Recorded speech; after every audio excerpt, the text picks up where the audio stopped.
Marseille en panorama. Déclinaison méditerranéenne.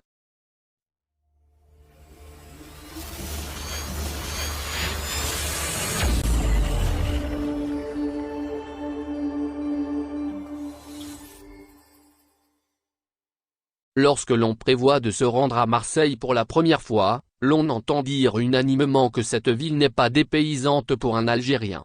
Certains vont même jusqu'à lui attribuer le statut de Wilaya, tant les similitudes seraient flagrantes. Marseille, c'est la petite sœur d'Alger, répète-t-on à tout va. D'ailleurs, pour s'y rendre, deux choix s'offrent aux voyageurs. Pour traverser la Méditerranée, le traditionnel voyage par avion ou le ferry sont les deux moyens offerts au public. Le ferry est privilégié par ceux qui s'y rendent les bras et mal chargés, notamment les émigrés, quand l'avion est plus demandé par les travailleurs, occasionnels ou non, et les touristes désireux de passer quelques jours à Marseille. Faisant partie de la deuxième catégorie, c'est l'aéroport international d'Alger pour embarquer. L'aérogare, toujours aussi étincelante qu'à son ouverture, reçoit, lundi, 7 h du matin, un flot de voyageurs en partance pour de multiples destinations. Une halte avant d'embarquer est marquée afin d'acheter les fameuses dattes algériennes à la réputation mondiale et de la Dodge Osaïa de Constantine. Elles sont très appréciées quelle que soit la destination des voyageurs. 9 h 30. L'avion décolle. Direction la Provence française. Le vol se déroulera sans trop de turbulences pour une durée d'1 h 30 à peu près. Il est midi, l'heure d'été s'appliquant de ce côté de la Méditerranée, quand l'avion se pose sur le tarmac de l'aéroport de Marseille. Le contrôle aux frontières est très rapide et les bagages attendent déjà sur le tapis.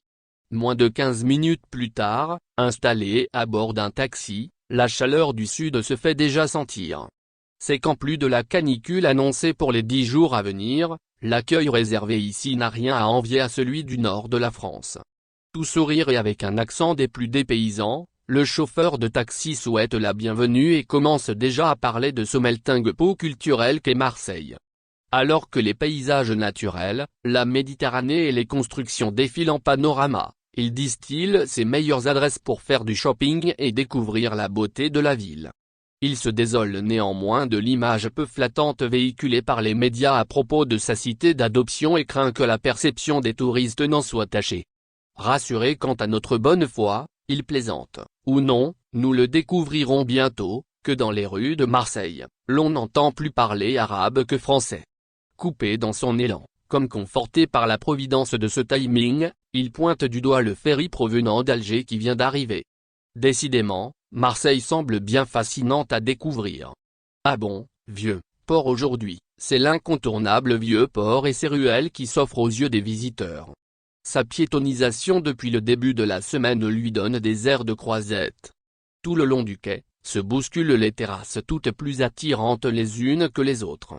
Restaurants, cafés, boutiques et hôtels se disputent la première place pour accueillir le flot de touristes qui se rendent en premier lieu lors de leur visite ici.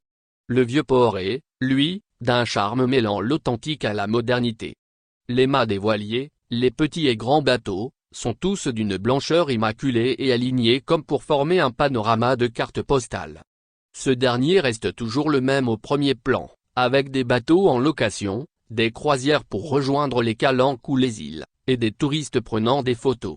Par contre, plus l'on s'avance, plus défilent au loin les immeubles aux cachets haussmanniens et couleurs pastel, les monuments et autres spots incontournables de la cité phocéenne. Au loin, comme pour veiller sur la ville, s'érige, impressionnante, la basilique Notre-Dame de la Garde. Le parallèle est assez saisissant avec sa sœur jumelle Notre-Dame d'Afrique, lui faisant face des hauteurs d'Alger, de l'autre côté de la Méditerranée. Du côté des boutiques, savons de Marseille, produits du terroir, poissons frais, douceurs et autres spécialités de la région sont au-devant des étalages face aux touristes qui ne savent plus où donner de la tête. Comme pour leur permettre de se rafraîchir les idées, des brumisateurs aspergent les passants. Mais alors, parle-t-on plus arabe que français au niveau du vieux port? Si l'on tend l'oreille, on entend une langue effectivement différente du français. Une langue aux charmes indescriptibles et aux intonations multiples. Celle parlée à Marseille est bien la langue méditerranéenne, la plus belle du monde. Riche, diversifiée, rappelant que ce bassin unit, rassemble et permet de circuler et l'émigration des civilisations antiques et des biens. Arabe, italien, portugais, espagnol, français et l'incontournable anglais, sont autant de langues résonnant dans les ruelles du Vieux-Port. Une fricassée de culture aussi bonne que celle dégustée en face du port sur une petite terrasse. Alors, oui, à Marseille, on ne parle pas que français, on parle le méditerranéen, cette langue du monde qui rassemble et fédère les peuples. Merci de bien vouloir activer la cloche et de cliquer sur j'aime.